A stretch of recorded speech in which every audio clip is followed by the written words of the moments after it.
여러분 안녕하십니까? 뉴스라이브 문을 엽니다. 당장 다음 달부터는 생활 쓰레기를 조금 더 줄이셔야겠습니다. 수도권 매립지에 반입하는 쓰레기 총량을 1월부터 10% 줄여야 하는데 지키지 않으면 수수료가 2배 늘어나고 5일간 반입 정지가 되는 이른바 쓰레기 대란이 벌어질 수 있습니다. 당장 쓰레기 봉투값이 오를 수 있고요. 무단투기 폐기물은 수거가 안 될 수도 있는 만큼 모두가 동참하는 노력이 필요합니다. 12월 30일 뉴스라이브 지금부터 시작합니다. 오늘의 헤드라인입니다. 박원순 서울시장이 자치구별 예산설명회에서 홍대역 일대 도시재생 사업 추진에 대한 의지를 밝혔습니다. 중학교 유치가 불발된 강남구 세곡동 부지에 문화와 체육활동 등이 가능한 거점형 우리 동네 키움센터가 건립됩니다. 봉화산역까지 운행되던 지하철 6호선이 신내역까지 연장됐습니다. 경춘선과 환승도 가능해져 대중교통 편의가 높아질 전망입니다. 금천구 종합병원 세부개발 계획안 심의 절차가 내년 상반기 시작됩니다. 늦어지는 사업에 속도가 붙을지 관심이 모아지고 있습니다.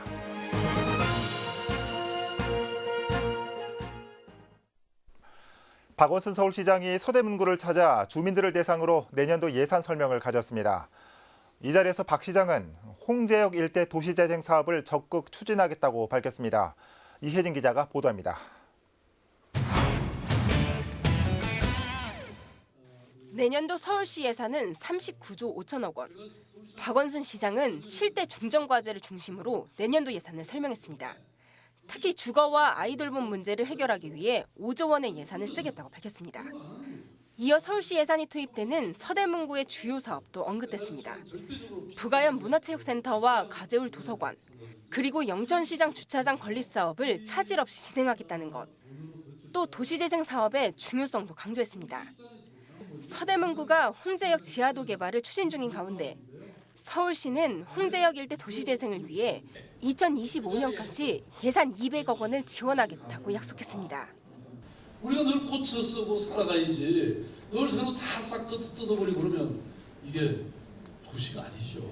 그죠? 네, 그래서 여러분 브레멘이라든지 함부르크라든지 이런 도시들 가보시면요 500년 아니라 1000년이 살아있어요. 근데 우리는 그냥 한 50년 만에 싹 다 없애버리니까 이게 좋은 도시입니까 여러분? 이날 설명회 끝엔 현장을 찾은 주민들의 의견을 수렴하는 시간도 진행됐습니다. 신촌 명물길을 활성화시켜야 한다는 의견과 백년산 둘레길 조성 제안 등이 나왔습니다. 또 문석지 구청장은 25개 구청 중 지하철역이 없는 곳은 서대문구가 유일하다며 서울 강북횡단 경전철의 조기 착공을 요구했습니다. 25개 구청 중에서 전철역자가 없는 곳은 어느 곳일까요? 도시철도 기본 계획, 10개년 계획을 발표했고 그리고 그걸 정리해서 이미 국토부에 넘어가 있고 국토부에서는 원래는 금년 연말쯤 그랬는데 이게 좀 늦어져서 내년 2월이면 승인을 해주는 통보가 온다고 합니다. 한편 박원순 시장은 다음 달까지 25개 자치구를 돌며 예산 설명회를 진행할 예정입니다. 딜라이브 서울경기 케이블 TV 이혜진입니다. 강남구 세곡동 192번지는 당초 중학교 유치를 추진했다가 실패해 SH공사가 임대아파트를 지으려던 부지입니다. 주민들은 주민 편익시설이 부족하다며 공공시설 건립을 지속적으로 요구하고 있는데요. 해당 부지에 우리 동네 키움센터 건립 계획이 확정됐습니다. 지혁배 기자입니다. 강남구 세곡동 192번지. 인근 2,000세대가 넘는 아파트 주민들이 중학교 건립을 희망하던 부지입니다. 지난해 중학교 유치가 무산되자 소유주인 SH공사는 임대 아파트를 추진했습니다. 상황이 이렇자 주민들은 올해 초 세곡지구가 공공시설 없이 추진된 만큼 주민 편익시설 확충을 요구하고 나섰습니다. 여기가 이제 현재 2,200세대인데 주민들을 위한 그 커뮤니티 센터라는 공공시설 하나도 없어요. 그러면 주민들을 위한 그러한 청소년들을 위한 그런 그 복합 문화센터를 지어달라. 주민 1,500여 명의 서명을 담은 청원. 지역 정치권까지 나선 끝에 서울시는 해당 부지의 개발 계획을 확정지었습니다. 서울시 여성가족정책실 주관으로 2260제곱미터 부지에 문화, 예술, 체육 활동이 가능한 거점형 우리 동네 키움센터를 짓겠다는 겁니다. 수영장과 강당 같은 주민 요구 시설을 포함 내년 2월부터 6월까지 5천만 원의 예산을 들여 용역을 추진해 적정 건립 규모를 결정할 계획입니다. 리엠파크 부지에 서울시와 협의를 해서 주민들을 위한 복합 문화 시설을 추진 중에 있습니다. 그래서 현재 서울시에서는 이 지역의 복합 문화 시설을 위한 담당 부서를 지정을 했고요. 이 밖에 강남구 세곡동에는 금융 기능을 갖춘 우체국이, 수서 역세권에는 복합문화체육시설 건립 계획이 확정돼 부족한 주민 편익시설 확충이 가시화되고 있습니다. 딜라이브 서울 경기 케이블 TV 지역배입니다. 그동안 봉화산역까지 운행하던 지하철 6호선이 최근 신내역까지 연장을 완료하고 개통됐습니다. 경춘선과의 환승이 가능해 이용객들의 대중교통 편의가 크게 향상될 것으로 보입니다. 김동훈 기자입니다. 서울 지하철 6호선 신내역이 개통됐습니다. 기존 종점이었던 봉화산역에서 신내역까지 총 1.3km 구간이 새로 연장된 것입니다. 신내역 연장 사업은 이해관계 기관들의 이견으로 10년 넘게 지연돼 왔지만 지난 2017년 한국철도시설공단과 서울교통공사가 최종 시공협약을 체결했고 약 187억 원을 투입해 지난 21일 드디어 개통을 완료했습니다. 경춘선과의 환승이 가능하고 버스 차고지가 역 인근에 위치해 있어 버스 환승도 용이할 전망. 오랜 시간 교통 불편을 겪어온 신내지구 주민들과 새로 들어설 양원지구 주민들의 교통 접근성이 크게 개선될 것으로 보입니다. 하루 열차 운행 횟수는 평일 116회, 휴일 92회로 서울교통공사 측은 일일 평균 약 8,000명 정도가 이용할 것으로 예상하고 있습니다. 한편 신내역은 2028년 개통 예정인 면목선 도시철도의 종점으로 예정돼 있어 새로운 교통 요충지로의 변모가 기대되고 있습니다. 딜라이브 서울 경기 케이블 TV 김동훈입니다. 금천구민들의 염원이죠. 종합병원 건립을 위한 세부개발계획안의 심의 절차가 곧 시작됩니다. 금천구가 사업자가 제안한 계획안을 서울시에 제출한 건데 지지부진했던 사업 진행에 속도가 붙을지 관심이 모아지고 있습니다. 엄종규 기자입니다. 810병상 규모의 종합병원과 공동주택 7개 동 998세대, 주민휴식을 위한 공개공지 3개소와 연도형 상가 조성 등이 대한전선부지 세부 개발 계획안에 담겼습니다. 특히 주민들의 최대 관심사인 종합병원은 오대암 등 중증질환 특성화 의료기관을 목표로 건축 설계를 진행할 예정입니다. 금천구는 최근 부영주택이 제안한 이 같은 내용의 계획안을 서울시에 제출했습니다. 이에 따라 서울시 도시건축공동위원회는 내년 상반기에 심의 절차에 착수할 것으로 보입니다. 심의 후 결정고시가 완료되면 건축 인허가 절차를 거쳐 사업은 본격화됩니다. 착공 시기에 대해 금천구는 2021년 초로 예상하고 있습니다.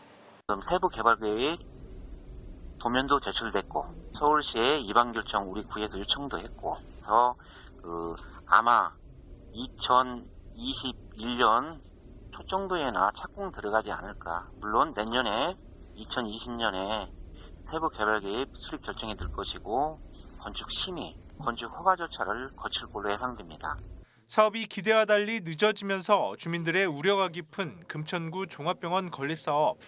느리게나마 절차가 진행되면서 불씨를 살리고 있습니다. 딜라이브 서울 경기 케이블 TV 엄종규입니다.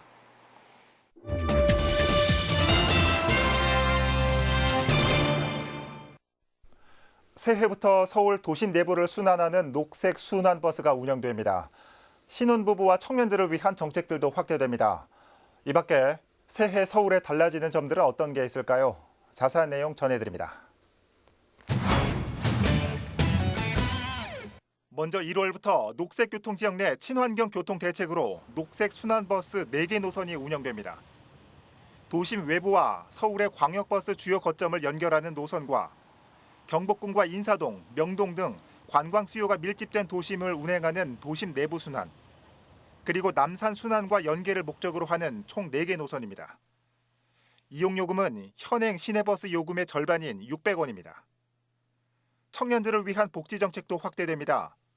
먼저 매달 50만 원씩 지급되는 청년 수당이 확대되는데 그동안은 심사를 통해 선발된 7천 명에게만 지급됐다면 2020년부터는 3만 명으로 늘어나고 자격 요건이 되면 모두 지원받게 됩니다. 역세권 청년주택 임대료도 인하됩니다. 임대료가 주변 시세의 절반 이하인 공급 물량이 확대되는데 기존 20%에서 40에서 70%로 늘어납니다. 하반기에는 가구 소득에 따라 청년 1인 무주택 가구 5천 명이 월 20만 원의 임대료를 지원받을 수 있고 신혼부부 전월세 보증금 저리 융자 기준이 소득 9,700만 원 이하, 결혼 7년 이내 부부로 확대됩니다. 이 밖에도 제로페이와 연계된 모바일 지역화폐 서울사랑 상품권이 순차적으로 발행되고 하반기에는 청계광장과 고산자교 양방향에 청계철로 순환형 자전거 전용 도로가 조성될 예정입니다. 딜라이브 서울 경기 케이블 TV 박용입니다.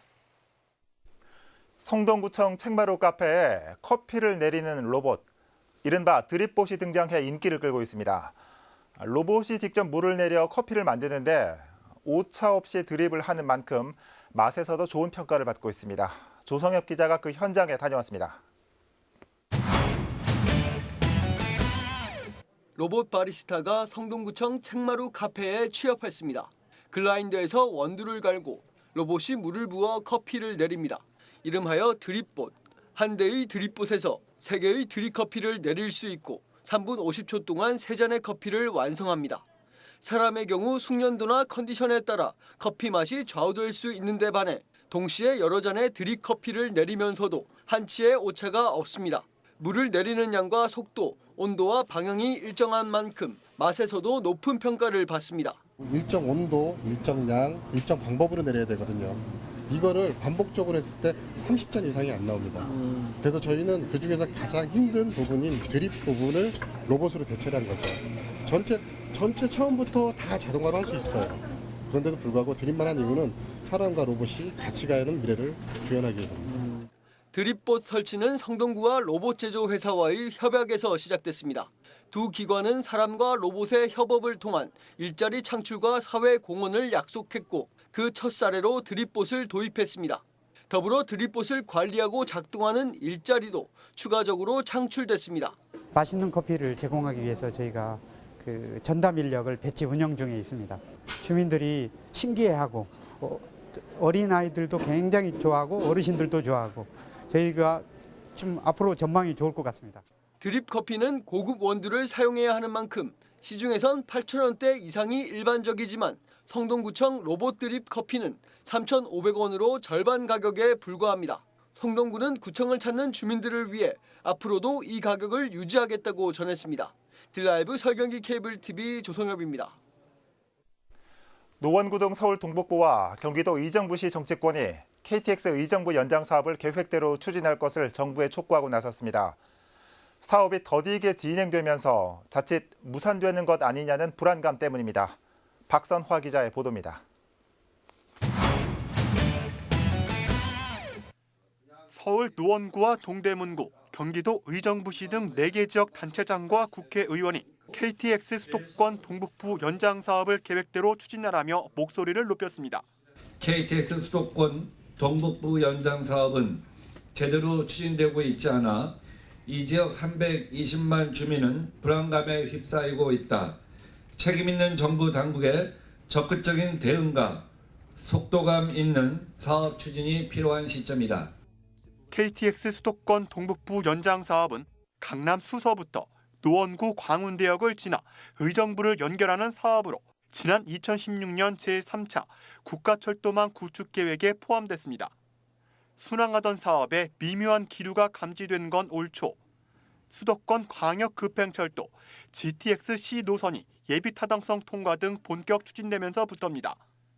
정부는 같은 노선을 지나는 2개의 고속철도 사업이 추진될 경우 경제성이 떨어진다고 보고 KTX 수도권 동북부 연장 사업은 재검토 중인 것으로 알려졌습니다. 저희가 예차를 할 때 GTX-C와 어차피 KTX가 의정부까지 가려면 GTX-C가 놓여져야 되는 상황이기 때문에 그거에 어떻게 보면 이제 부록처럼 저희들이 같이 검토를 하고 있는 겁니다. 이에 대해 해당 지역 정치권은 KTX 동북부 연장은 국토 균형 개발은 물론 장기적으로 남북 경제 협력 차원에서도 반드시 필요한 사업이라고 주장했습니다. 경원선으로 연결이 되어서 러시아 유럽까지 철도를 연결하게 될 것이고 그것은 평화 번영의 한반도를 구축하고 한반도 신경제 구상을 실현한다는 관점에서 신속하게 추진되어야 한다는 것을 저희는 촉구하고 있습니다. 해당 지역 정치권은 KTX 수도권 동북부 연장운행준비위원회를 출범하고 관련 부서 장관 면담을 계획 중이라고 밝혔습니다.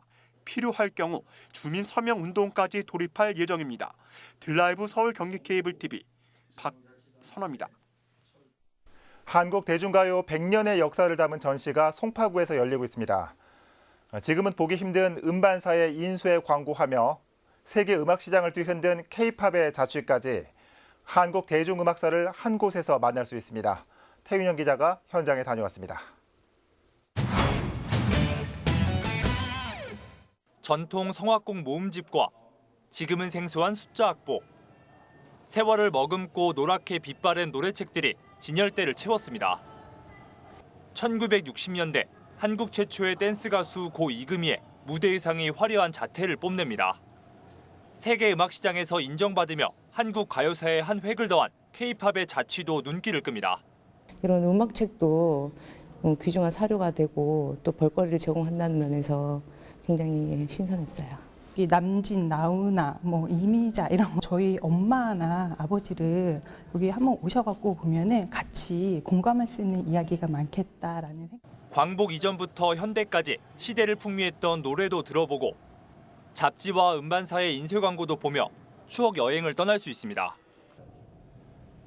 전시관 한편에는 추억의 음악다방 1일 DJ가 될 수 있는 포토존도 마련됐습니다.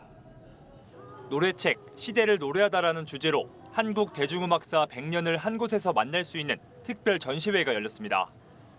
지난 4월 문을 연 송파 책박물관의 첫 기획 특별 전시회. 송파구는 지난 2016년부터 6차례에 걸쳐 200여 점의 관련 유물을 수집하고 전시 계획을 세웠습니다. 단순히 악보와 노래만 담긴 것이 아니라 많은 사람들의 이야기와 경험을 담고 있습니다.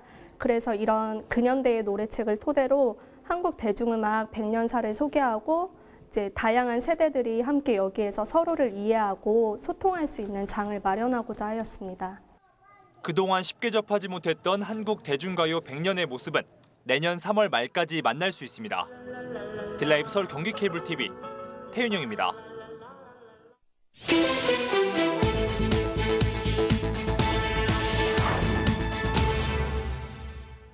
어젯밤 8시쯤 서초구 방배동의 한 빌라에서 불이 났습니다. 3층 가정집에서 시작된 불로 빌라 주민 6명이 연기를 마셔 인근 병원으로 옮겨졌습니다. 연기를 마신 주민들은 생명엔 지장이 없는 것으로 알려졌습니다.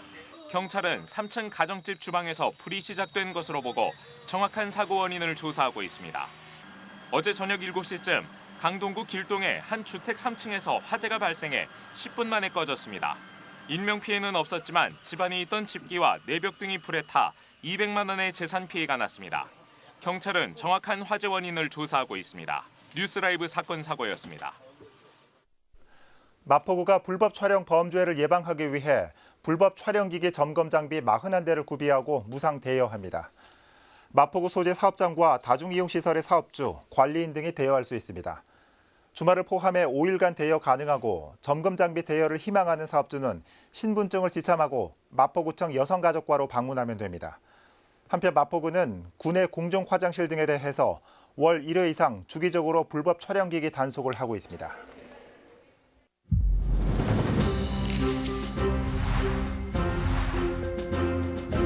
12월 30일 오전 9시 기준 21대 총선 예비 후보자 등록 현황입니다. 성북구 갑선거구입니다. 민선 5, 6기 성북구청장과 청와대 민정비서관을 지낸 김영배 예비 후보가 일찌감치 등록을 마쳤습니다. 같은 선거구 조민국 예비 후보입니다. 45세 정당인이고요. 제7대 성북구 의원을 역임했습니다. 성북구 을선거구 편재승 예비 후보입니다. 현재 민주노총 건설노조 서울지부 교육위원입니다. 델타유통 대표를 맡고 있는 57세 임경호 예비 후보가 출사표를 던졌습니다.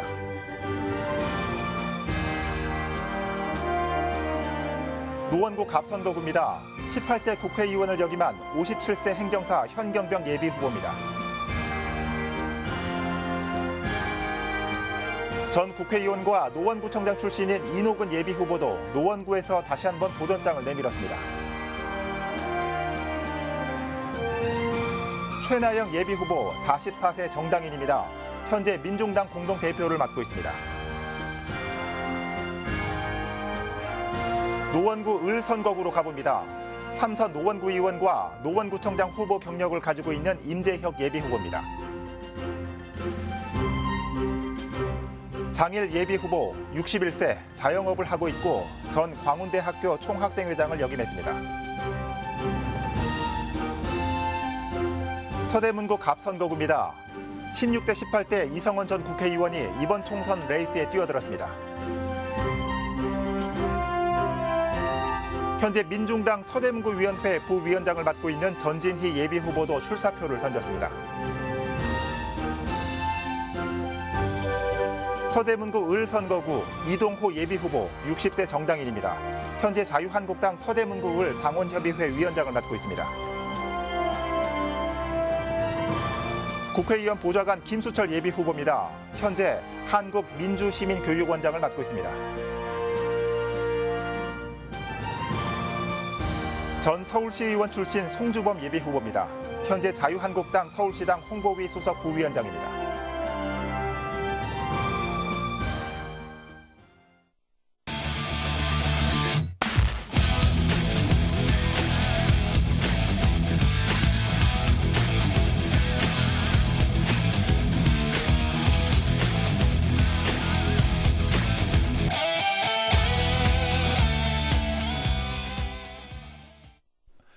새해 첫날 해맞이게 회획하고 계신 분들 많으시죠?